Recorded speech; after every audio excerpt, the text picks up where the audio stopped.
Hey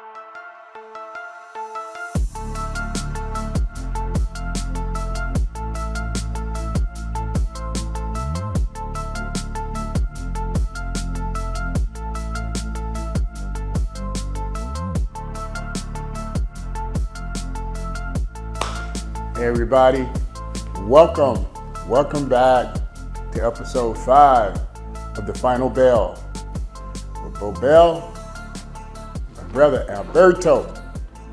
Hey man, let's jump right in. Let's talk about the All-Star game. All-Star game. Yeah. Bert, did you see that, man? I gotta admit, man, I'm an old man. I fell asleep. I watched the first quarter, and I watched the first quarter, then I fell asleep. Oh man. I was supposed to go back and look at it, but it was good so far. I mean, they tied up the first quarter, so that's about as much as I saw. Well, me watching the game and being a basketball connoisseur, like, Connoisseur. I saw some things different. I just had a whole different view of what was taking place with some of the most amazing players in the world. And knowing that, our kids and everybody in the world is watching, I think that we want to have fun. But us on the grassroots side of it, who's trying to teach these kids about value and just being grateful, and no matter when you play with some type of purpose. Okay, I get it. They're having fun.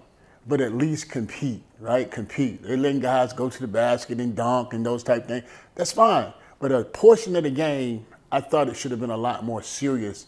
And I don't know, why and what they should do in terms of that, but something needs to change, I thought this new process they were doing where you they start every quarter over. You're playing for, if you win it that quarter, then they donate money to the kids, and it's kind of messed up with the kids being in the crowd, because if you lose a quarter, them kids gonna be looking crazy. But I thought that made it better.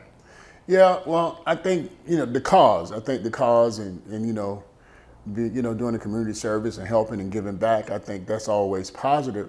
But in terms of the game, the overall game, I just feel as though they need to restructure that so it'd be more competitive, right? So it'd be a little bit more competitive. I get it. You don't want guys to get hurt. You don't challenge certain things. But, and not to make the comparisons about the old way and the new way, because the players now is totally different. They're more talented. They shoot the ball a lot farther away from the basket. So I get that.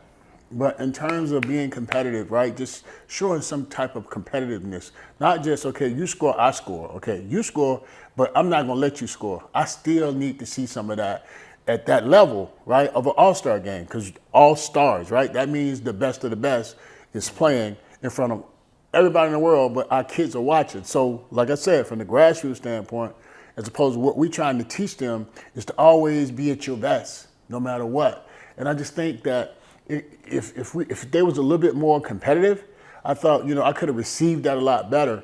And, for me, it was I wasn't impressed with the All-Star game at all. So. Did they do the same thing in the last quarter? Did they do the same thing in the last quarter where they turn off the clocks and then they have to go, like, I know they did it a few years ago when Kobe had passed, that last quarter. They add up the total score or something like that, and then you got to reach that point. Or so did they do that in the last quarter? No, you know what? I'm more like you. I think I got so bored with the whole thing. Shucks, man, I went to sleep, so I didn't really see how they finished it up. Yeah. But I will say, though, man, they got to do something a little bit different. And, make it more of a real game. And I think you still can incorporate initiatives and things, adjacent to it. But make it more of a real game. The West, it doesn't mean nothing. And see, for me, all right, and I'm just, for me, being in my space and what I do, right. Player development, travel basketball, those type things. The thing that I'm so disappointed about, as a whole, how winning is being devalued. Okay. You know what I mean? So, example, kids go out, play now, everybody's like, okay, I get all the best players. We go out, they're more concerned about stats, Right. How many points they scored, who crossed the guy over, as opposed to winning the game as a team. Winning and see. Or getting better. Yes, that's what I'm saying. Yeah. And so for me, basketball is a team sport and will always be. Right? It's not individual. It's not your turn. It's not your turn. The game would dictate, if you play the game the right way, who get the shot. True.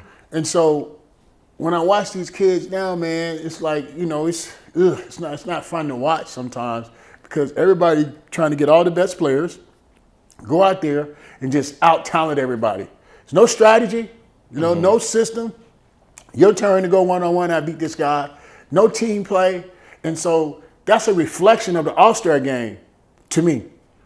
That's a reflection of an All-Star game, but it's just being competitive with these young kids. So it starts at the grassroots, I think. So then a lot of these kids got a sense of entitlement, right? Because everybody tell them how good they are, Bert. Everybody tell them how good they are, and they're not even there yet. Right. Right. Yeah, it's easy for people to stack teams. I remember about 2-3 years ago, we was at Run for Roses. That's like the biggest AAU event in the summer, for girls. And I ain't even gonna say the name, but I'll say the players. And I'll say it's easy to get a bunch of good players together and just beat everybody. So this team had Raven Johnson, who's now at South Carolina. They had Olivia Cochran, who plays for Louisville. They had Madison Hayes, who is at NC State. They had Treasure Hunt, who is at, where's she at now? She just transferred to Arizona State. And they had Camila Cardoza, who also played for South Carolina, the 6'7" girl. Who beating that team? Like, you got 5 Power 5 Division I girls on that team, and then you still have other people, for your subs. I don't know. To me, it's like it defeats the purpose of the game. It defeats the purpose of. But it goes into what you're saying. Now you're not learning. Nobody's trying to learn anything. Nobody's trying to get better. Nobody can get better. Now you're just putting a bunch of players together just to beat everybody. And so it takes the team aspect out of travel basketball. Absolutely.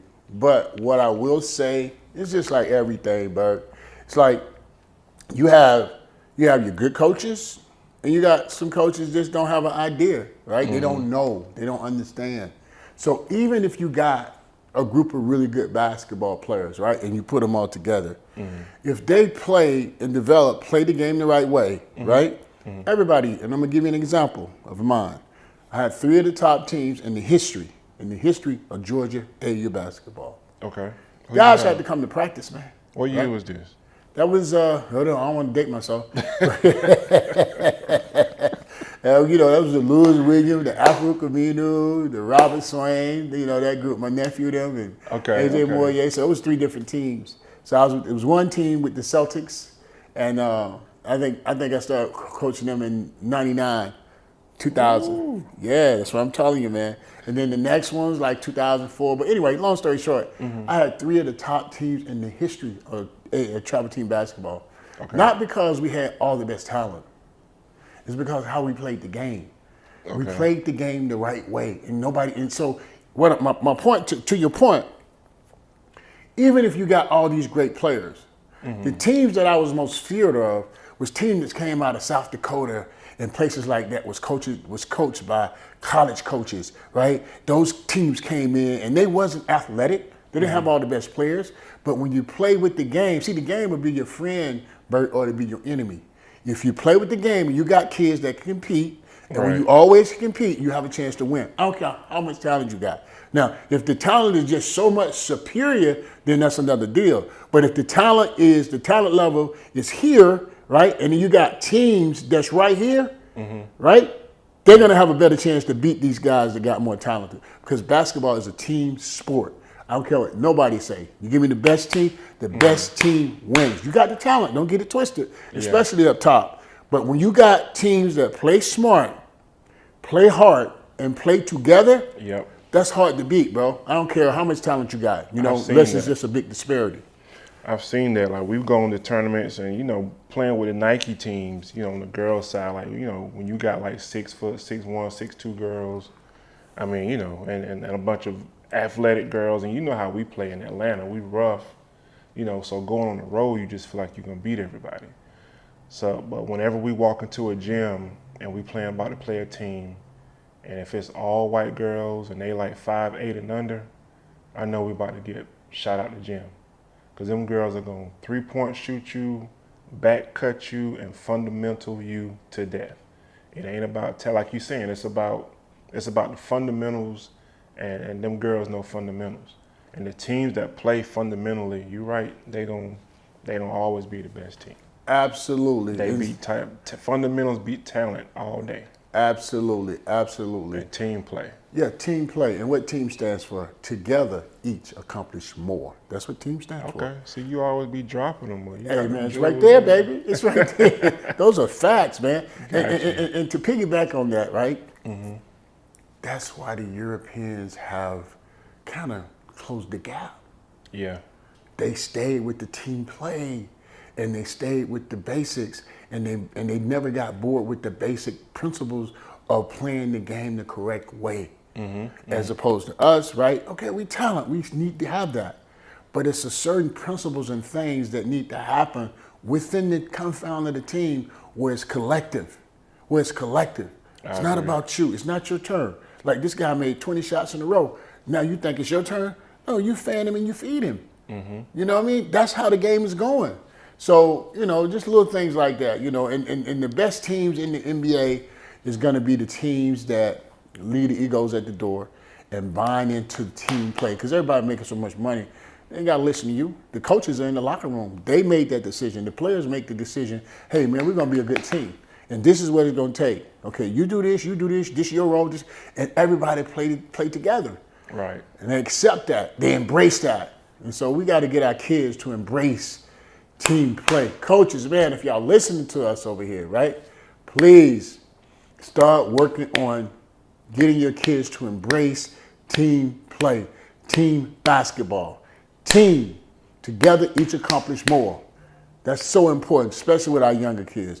Pass that ball you're supposed to and shoot it when you're supposed to, man. And that's the problem. Them kids can't pass.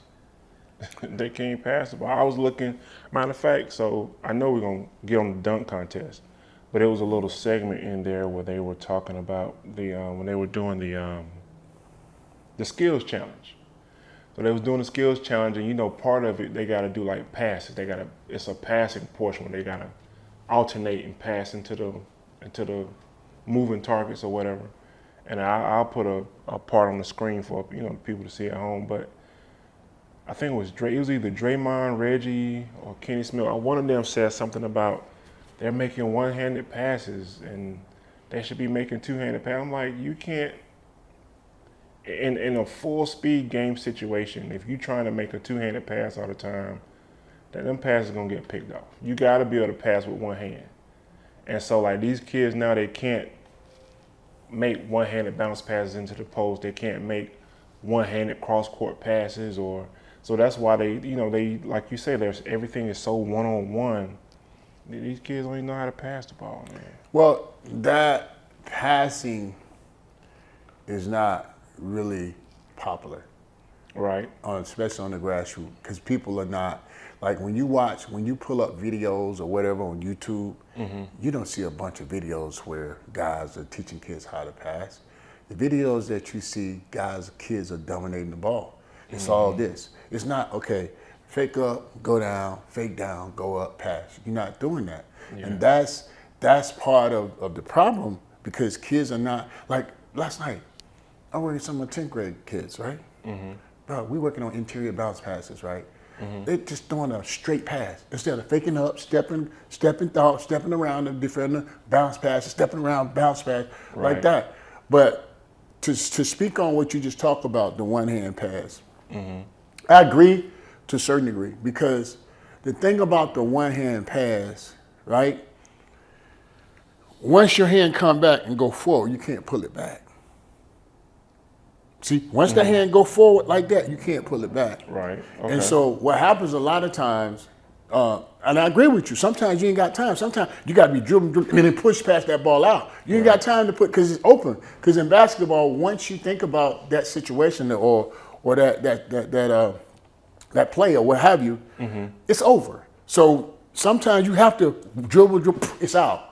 But for the most part, I try to teach kids to pass that ball with two hands most of the times because if it's not there, you can pull it back. As opposed to, and it'll stop them from having so many turnovers. And that way, let me clarify. I'm talking on the move versus stationary. Got it. Okay. On the move, yeah. So I got you. Got it. Yeah. Dunk contest.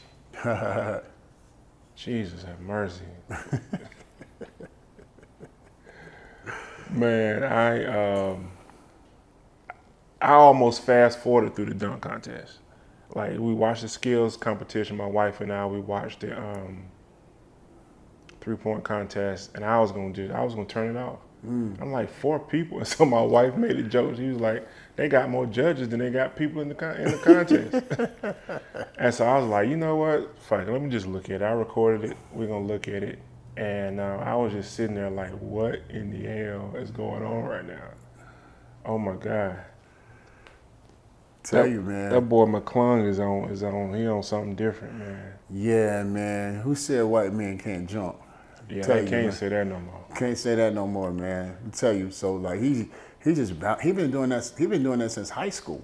Yeah, they say he be on YouTube and stuff all the time, man. Yes. He went to the same high school as AI. I remember when I first saw it, man. I thought it was some type of camera work they was doing. It's almost like he was jumping off a trampoline. I mean, he was so high. And so I was like, man, this can't be real. And then, Lord behold, man, listen, he was doing that stuff on the other level, on the next level as well. So I think he went to Georgetown, I think, if I'm not mistaken. Then he transferred out somewhere else. But man, could he bounce off the floor. And some of the things, just the degree of difficulty of his dunks. Oh man, It's something serious. The one where he tapped that thing off the backboard twice, that was something crazy. It's just he got that bounce, man. Look at this head up at the rim. That's crazy. Yeah. He's I think this is high school. That's high school. Yes.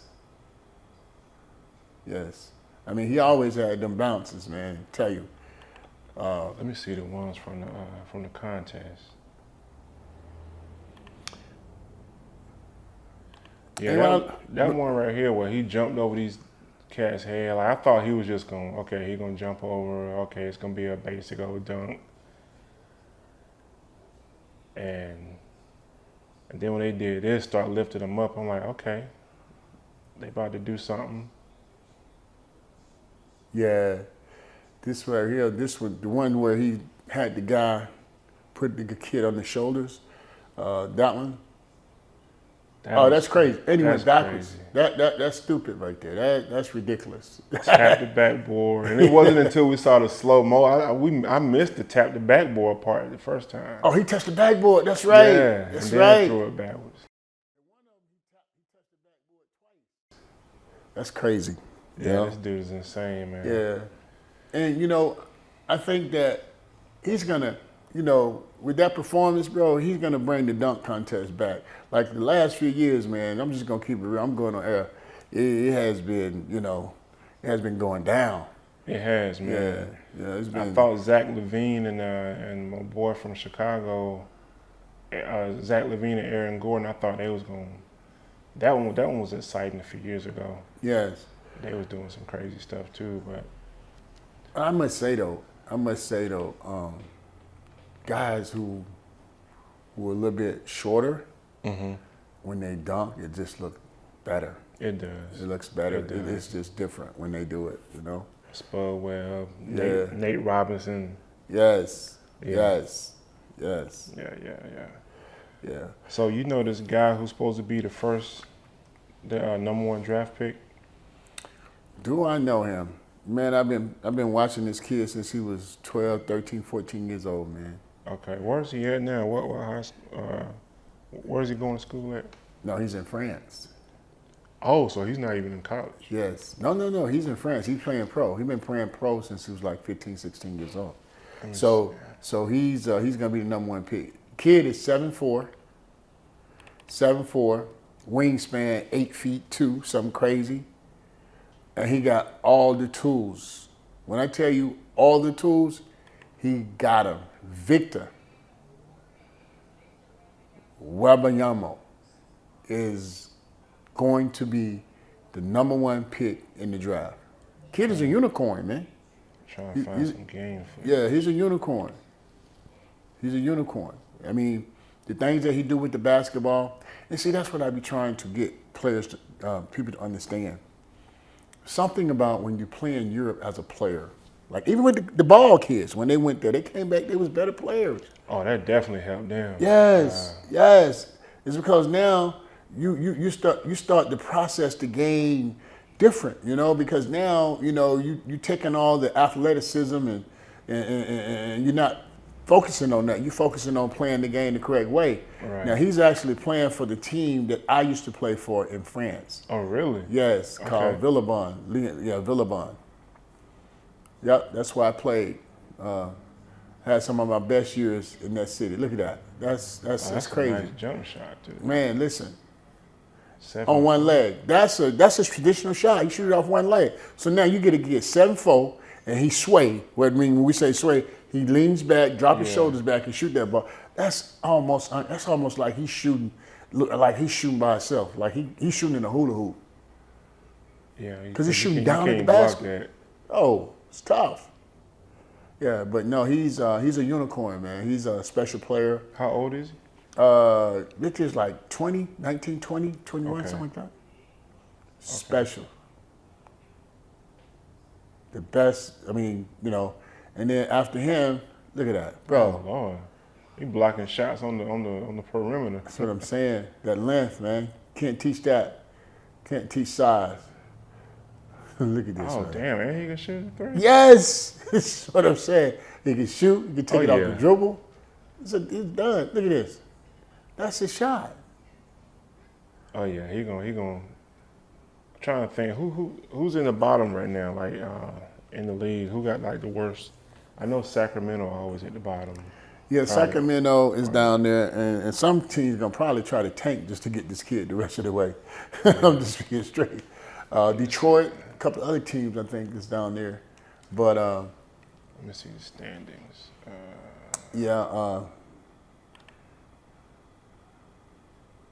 On the East, yeah. Detroit, Hornets, I'm Magic. surprised Detroit won 15 games. Yeah. Orlando, let me see the West. Oh, my Spurs, man. And the Rockets. I know the Spurs want him bad, bro. You know what? Greg Popovich deserves him because we've been going through some times the past few years. So Spurs are your team? Yeah, I've been a Spurs fan since I was in middle school, since like David Robinson, since he got drafted. It's funny you say that. Pop cracked the code a long time ago with the European players. He did. He cracked the code. He did. He went all in. Yes, and that was before everybody's really talking about it.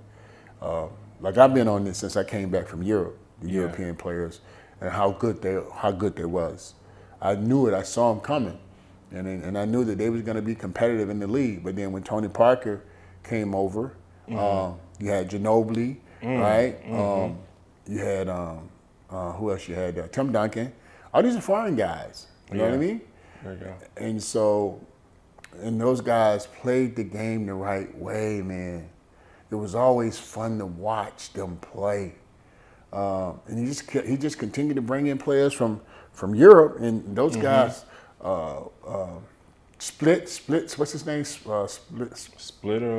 Splitter, yeah. That guy, it was a lot of really There's good. been a lot of other guys too, Yes. That we can't remember. I feel like a horrible fan if I can't remember, but Yes. yeah, definitely a lot of European guys. I'm looking at the standings, man. The Lakers are 13th. What the hell's going on? Yeah. You think they can close this gap? Yeah, you're only talking 7 games out, 6 games. It's not dramatic. I think the Lakers are, I think they 27-32, Oh yeah, you're right. They only 4 games out of 8 plays. Yeah, they're not too far out. Shoot, the Grizzlies only 35-22. So if they were to move up, who you think will fall out? Well, if the Lakers moved up, it depends because now, you never really know because injuries could play a role in that as well. True, because Zion hurt again. See, Pelicans were number 1 in the West for a while, and now Yes. they done dropped down. Yes. And Z can't stay healthy, man. He can't stay healthy. And I think that's a tribute to kind of some of the things that we already touched on. Mm-hmm. Because everything he does is predicated on how high he jumps. Right. And what goes up must come down. But he got about 300 pounds coming down on his joints and his tissue and his bones. Yeah. Right? So like I said, man, the ground is undefeated. So guys that learn how to play the game on the ground is going to be guys that's going to be around. Guys that learn how to play the game on the ground is going to be guys that's going to stay around. So really, really focus on learning how to play the game the right way, play on the ground, as opposed to jumping up in the air. Now, don't get it twisted now. Having athleticism is a plus. It is. But still. Yeah. Be efficient, though. Have some fundamentals to your joint. Yes. He needs to sit out a whole year, rehab, eat the right way. Look, if I'm the owner of that team, that franchise, I'm sitting him down like, look, dude, you gotta make a business decision. Do you want to do this or do you not want to do it? Because if you don't want to do this, like, we can trade you. You gotta put time into your body, your health, your eating habits in the off season. You gotta work in the off season, and I don't know, man. I feel like he's undersized, and he reminds me of Charles Barkley, the way Charles used to play, but Charles had a little bit more finesse to his game. Right. Zion just seemed like just straight bull in the china shop. Charles had a little jumper. He probably maybe 10, 20 pounds lighter than what Zion is now. I don't know, man. But Charles had a different type of tenacity, consistent tenacity. For sure. Yeah. Also, he had that motor. You know what I mean? He had that motor. And he was very competitive. And I think that's what I'm talking about when I talk mindset. About, yes, how players devalue winning. And I'm not saying that they're not. But see, if you're not taught early how to do that, now you got to learn how to do that. Now, he went to Duke, so he learned some of it. But on that level, when you're playing with other players that haven't got that, which you have gotten, so now you find yourself caught in between. How do I fit in? How do I fit in? I came from a situation where, we trying to play the right way, but all these other kids, they came from situations, and some of them went, several of them went to college or whatnot, but certain things stay within them, what they learn when they're younger. Yeah. So.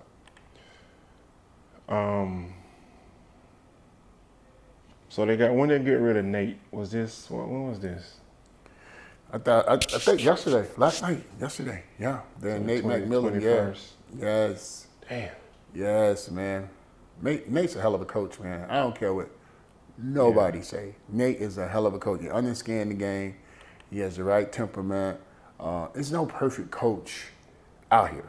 Yeah. It don't exist. You know what I'm saying? Especially at that level. Because now you got these players, and I keep saying that, when these players are making the money that they're making, man, it's hard. People don't realize how hard that is until you got guys in the locker room that embrace the fact that, hey, man, it's on us. It's not on the coach. It's on us. And they got to want to play for you. So I don't know what happened in that locker room, but something happened which caused some type of disconnection. And a lot of times, the coach not going to win that battle. It's going to be the coach that go instead of one of the top players in most cases. And so I think that's kind of what happened with Nate's situation. And he's a hell of a coach, man. Some of it is just, I don't know, man. I always put Atlanta, I feel like Atlanta is in that group of teams, like for the past 30 years. I put them with like the Clippers, the Cavaliers, Sacramento for a while until C. Webb got there. they started, doing some winning. I don't know, they're just like a underachieving from Dominique all the way up to now. They just always have underachieved. I don't ever remember the Hawks even getting like to no second round. Yeah, I think back in the Dominique days. Oh, actually, with Trae them, I think they went pretty far one time, a year or two ago, a couple of years ago. I think they went. I think so. I think they went. Now I do remember the year when they had the best record in the league, and it was crazy, but it just didn't feel right. And then they got to the playoffs and they became the Hawks. They became the Hawks. They had a good team. They like Millsap, and I'm trying to think who else was on that squad. Yeah. Kyle Korver. Yeah. But what do you think they need? Like, is Trae a true point guard? That's my first question. Do you feel like he's a true point guard? Well, I don't think there's many left true, what we call true point guards in the league. Most of the guys are what we call multi, double. They play both positions. Combo guard. Yeah, combos. And then you got, like the boy, I'm going to tell you, DeJounte Murray need to have that ball in his hand most of the time. Yes. I think his decision making and things that he do, the team, I think, me personally, I think if Trae just dropped his ego, let this guy, Dante, run the show, let him carry it, then you do it when you have to. You do it don't do it because you're trying to pad the stats. Like a lot of times I can tell, you can tell, as a player, me myself, I'm not throwing dots, but I'm just saying as a player, a lot of times you can tell when it's players like, okay, it's my turn. It's not my turn to score. Or you can tell when a player is trying to get baskets, not just for the team, but for himself. And sometimes that's the impression I get with my boy Trae, man. Like he's trying to get baskets for himself. He's not trying to score baskets for the team. Great teams, all players take shots the team wants them to take. Right. And when they do that, it's easy to identify where the rebounds are coming because you know where the shots are coming from. But some of these guys, they just come in just jacking shots up, boom, 100 million joules, jack, so pass, cut, get it back, layup, drive, kick, one pass, two pass. I love watching teams play like that. Now, on that level, you got to have the close. You got to have a guy can go get you a bucket. 2 or 3 guys can go get you a bucket. Don't get it twisted. But I just know with all the talent, because these kids are more talented than we was back in the day. There's no doubt about it. More athletic, more talented. But I would get rid of Trae. I mean, they already stole DeJounte from us, from the Spurs. Like, I would build this team around DeJounte and John Collins, and I would trade Trae Young to get a couple of more shooters and another big. And I would get rid of that dude because he's flashy. He brings some players. He brings some fans into the stands. But there's just some players, like you just said, he's one of those players that's gonna look for himself, and don't have a team mindset. Yeah, I would definitely. And who's the vet on this team? Like, I'm going through their roster. They don't have no real veteran. Capello. Man, this dude, he ain't even been in the league long enough to be no vet. They should have signed Jamal Crawford to be their vet in the locker room. And Jay Crossover still got some game left, or Lou. Is Lou playing somewhere? Lou Williams? No, Lou's not playing. Yeah, and he can help somebody right now. Lou can help somebody. I know he can. Sure. He still can put that ball in the basket, man. That boy's a machine, man. That's my boy. That boy is a machine. And I just, I can see him on somebody's roster for the playoffs, man. Instant. That's a guaranteed 15, 20 off the bench. Guaranteed. So word on the street is that Ime is who they're going to hire for the dude from Boston, Ime Udoka. How you feel about that? Well, his style of coaching, his philosophy of coaching, his communication skills with the players as well as with the press. I'm sorry, man. What's that? They said he wanted to sign so he can. They got a picture of him. I mean, I'm gonna put it up. Picture of him at Magic City. They created this meme. Man, they need to stop, man. Yeah, I just think that dude made some mistakes, and but that has nothing to do with how good of a coach he is. People can take shots at his integrity, his character, and his decision making. Yeah. But in terms of basketball knowledge, coming from one of the top programs, organizations with the Spurs under one of the greatest coach, Pop. Yep. Under his tutelage, there's a wealth of knowledge there, man. That helped players, and that's why Boston was rolling, because they played together. Mm-hmm. They was playing almost like the Spurs, but you had the two young guys still trying to figure it out, Brown and Jada and Tatum. Yeah. Right, they was your leaders. Had he still been with them, even though the coach that they got now is doing a decent job, he just piggybacking on what. Because you already put this team together. It's like John Gruden coming to Tampa Bay after what's my guy name? The black dude had left that year. After Herm Edwards. Herm Edwards. That was Herm Edwards. No. You're talking about Dungy.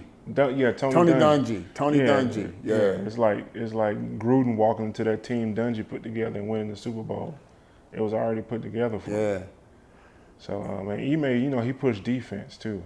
Yes. So I don't know. I hope the Hawks hire him. I think they can turn some stuff around here, man. I don't want this to continue to be a city of just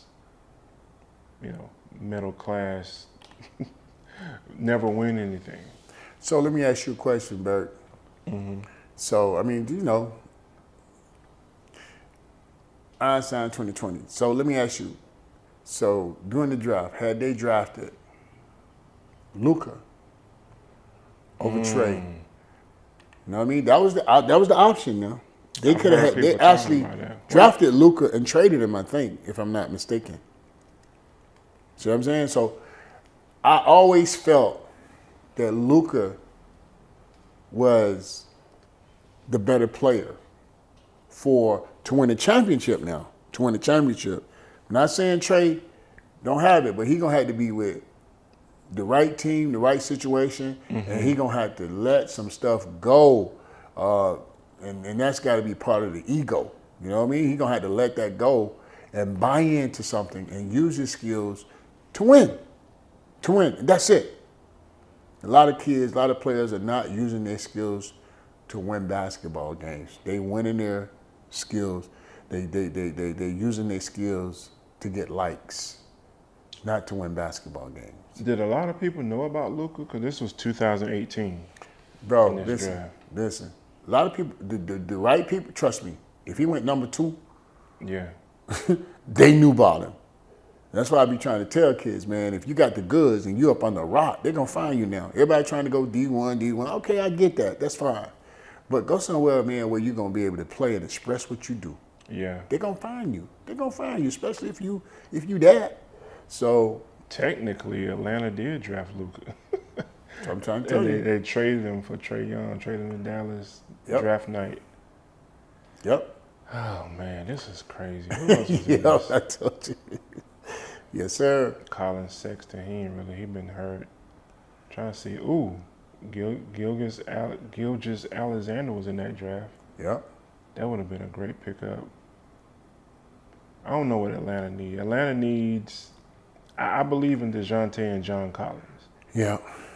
I like that. I like that what you said, maybe, with Trae, trading him for a better, get him go to a better situation that would suit him. Mm-hmm. And then bringing in 2 other maybe shooters in the big, or whoever you got, whoever is available that would complement the rest of the players that they already have. Yeah, I think those guys are I think they're talented enough with DeJounte, John Collins, if Ime Udoka can be the coach, I think they can really turn some stuff around here in Atlanta, for sure. Yeah, I think so too. But it comes down to mindset, like you saying before, like people got to have the right mindset. There's no doubt about it. On every level, I think we forget about that. You know what I mean? Like having the right mindset, you know, to be successful as a team. And it goes back, and I keep going back to the grassroots because that's where it starts. You know, it's not me. It's no I in team. You know what I mean? I get it. It's times where you do need to take over. You do need to do those things. But you can't win it by yourself. Ask Michael Jordan. Ask all the great ones. You know what I mean? They can bring people along, but you have to make sure that. I got a situation right now where I got a young lady, and I don't want to say no name, very talented, but she padding her stats. She padding her stats. I went to a couple of games. And, she in high school? Yeah. Okay. She padding them, man. And people notice that. And the team ain't winning? Yeah. Well, the team is winning. Okay. You know, because they ain't playing nobody. Gotcha. See what I'm saying? Like, you know, it's easy to win when you ain't playing against girls that ain't never really played before. Okay. It's easy to win about 40, 50 points when you're playing against players and they never, you know what I mean, that never just new to the game and stuff like that on that level. But my thing is, even if you're in those type of situations, if you can elevate the people around you that's on your level, that's on your team, that makes you a better player and a better person. And I think everybody's like, oh, let me go get mine. I get that. But what is more valuable long term? What's more valuable? Are you going to be a real team player? Because we talked about this, Bert. How you play this game, if you play it consistently and you play it because you love it, it would tell us the type of person that you are off the court. If you're selfish as hell, that's a good point. If you're selfish as hell on the floor, you're gonna be selfish out here in life. That's true. You're not a team player. It is what it is. So you gotta be careful what you're teaching these kids, man, because it's gonna stay with them. Be selfish, go get yours, but you gotta be a part of a team. Because just think about this. When you in a marriage, man, you're a part of a team. You're in corporate America, you're a part of a team. Whatever. On your own business, you're a part of a team. Even though you're that guy, but you gotta be, how do you wanna run your own business? Right now, you have to look at yourself as a corporation. How you wanna run your business? Are you gonna make everybody comfortable, happy, so you get more production? Or are you just gonna do you, and everybody's sad, happy, and they're not giving you your maximum because they know you're gonna shoot the ball all the time? That's where we hurting at, man. We hurting right there. So we have to do a better job. And I say all of us. I'm conscious of it. I have embraced the fact that I know I got to continue to do more work and share the information about sticking to the basics and not getting bored with the basics and being good team players. Being good team players. That goes with having the right mindset. And when you have the right mindset, it can take you places you want to go. It is what it is. Yeah. So, but it starts with having the right mindset. You got to want to do that. You got to want to embrace that fact. If you don't embrace it, then guess what? You're just going to be just, whatever. But it's a team sport. And when you go to college, when you have to play as a team, a lot of them, they can't even. That's why you don't hear about some of these kids once they go to college. And then guess what happened? They transfer now. Because I'm not happy, so I'm ready to transfer. I want to go here, I want to go there. But it all started at the grassroots because we're not teaching them how to be team players. We're not teaching them, and we have devalued winning because we had the wrong mindsets. Not just the kids, but the kids going to pick up what we're putting down. But the people who's working with the kids, right, have to have the right mindset, have to have the right approach in terms of how you're developing the kids. And what's the priority? Okay, you want him to be a professional basketball player, I get it. But what goes into that mentally? What is the mindset that he should have? But if the coach don't know the mindset, how can he teach the player to have the correct mindset? That's the whole thing. And so there's a lot of people that's working with our children, we develop them, and that's why we are the European players and people from other countries have closed the gap. Is because we are not informing our kids about the basics, and we're not helping them with the mindset. How to think. What am I supposed to think about? How should I? What does it take for me to be a good team player? But if you don't know as a coach, how can you teach them? Or how can you convey that to them? So that's the true issue. It's all about mindset, man, and helping them kids understand how important that is. Yeah, because if you're not teaching them to be team players in high school, they're going to have a hard time in college. A hard time. And most likely, they're going to have a hard time in life. And life too, you're right. You know, that's the most important piece. We got to teach these kids how to be team players. You play hard, you play smart, and you play together. You're going to give a better chance to be successful no matter what you do. When you're looking at a guy sitting right here, every team Bert ever played on, they're ready for this. Listen, since I was 14 years old, my teammates voted me captain. My teammate, because I chose to lead by example and having that mindset. And I always felt like I wasn't doing enough to help the team, not to help myself. But because I adopted that mindset, it propelled me and gave me more opportunities in my life. Okay. So, how does that, you think some of this feeds into, you know, how kids grow up, what's going on at home, and then more so just their overall mental health? I mean, do you think a lot of it has something to do with it? Or is it off the court stuff? Like, what do you think makes some of these kids, you know, selfish like that? well, it's so many variables, man.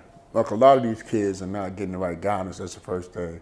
But the thing that we cannot overlook is when we went through that pandemic, man, that was a mental shock for everybody. Oh, Lord, yeah. That was a mental shock for everybody, including especially our children. And so in terms of mental health right now, it's a big concern because you're seeing more kids than ever committing suicide, doing crimes that's out of character, that we don't normally do, these random shootings. So it's a lot of things going on because it's mental health, whether we agree or not. You know, mental health, and we got to be conscious of that as well. A lot of us dealing with mental issues right now, and we don't even realize it because what happens is the stress and all the things that we deal with internally, right? So what's on the inside comes on the outside, no matter what. And so we have to be conscious of that too while we're working with our kids, just to help them. And I think having kids to communicate, you know, have open communication. And when kids trust you and they have that open communication, then you'll be able to help and sow into their lives and help them where they are. The other issue is a lot of kids coming from single family, you know, mother, dads, having the babies, they out. That's, you know, and so the women having to be she-roles. So you got women raising boys, women raising all the kids by themselves. Right? And so that's a whole nother element on top of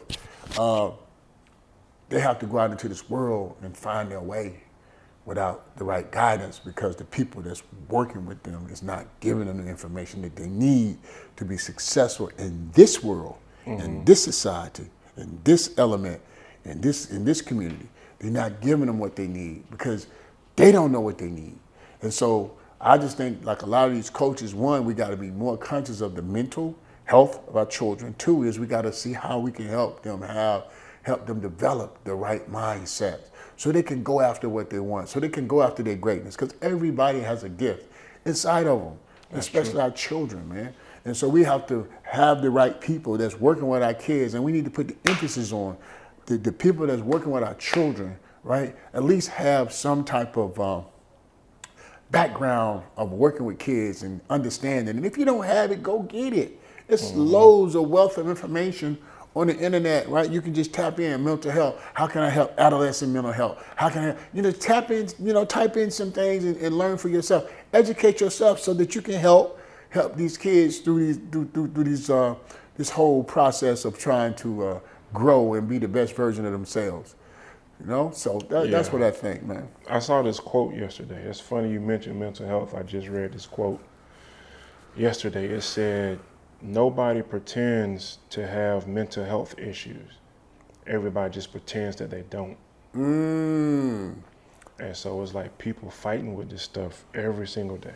Exactly. Every day. And that's why, as a person, every single day, you got to put everything in perspective. One is you gotta first, as yourself, you gotta wake up and say, man, look, I'm grateful. It might sound cliche, so put you in a grateful state, gratitude. Just be thankful. This type of routine, mental routine, will help you combat. I'm not saying cure, but it will help you combat and control. But you got to embrace the fact that you have something going on with you first. Right. Kind of like an alcoholic or anybody else. If you walk around here in denial, then, guess what? There's nothing nobody can do to help you. But when you agree that, oh man, look, I'm not feeling right. I'm not feeling right. I'm not comfortable in my mind right now. I'm thinking about too much, etc. Then here's my suggestion only. Build your mental routine for yourself that works for you. One, when you wake up in the morning, right? When you wake up in the morning, you seek some gratitude. Just be grateful for what you got. That's one. Two is, start reading inspirational stuff that you connect with that will help you. And if you can't read, man, guess what? They got ways where you can the computer and the phone will read it for you. You know what I'm saying? So that's no excuse, right? And then from that, man, you just start doing stuff for yourself just to give you a buffer. So you got to have a buffer. And for me, my buffer is me working out, exercising, and eating. That's my buffer.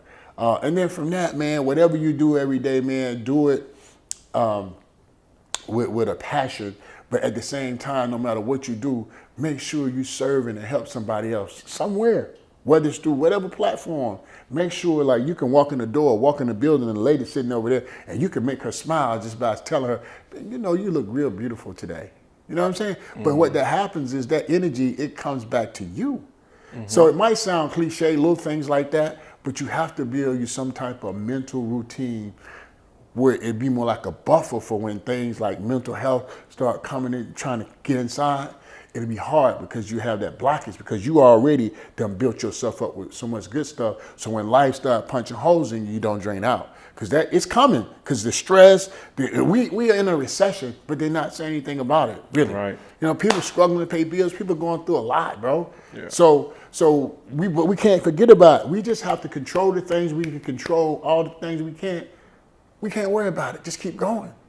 We got to keep going. That's true. And so that's my whole thing, man. It's just, don't beat yourself up. You're here for a reason. We all are. And under the circumstances, we are here. So what are we going to do? Are we going to say, just let life just say, oh, you should go. No. Let me try to be the best version of myself. And in the process, I want to help somebody else. So in closing,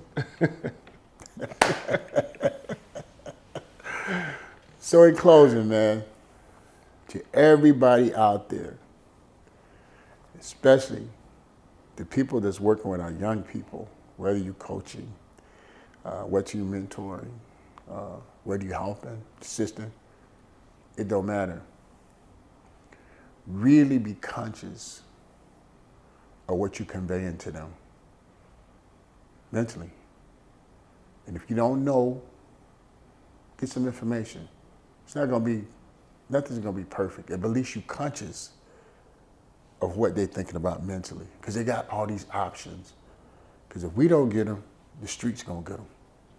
So we have to try to get them early and give them the right stuff and meet them halfway with the basketball or football or whatever, computers, coding, drones.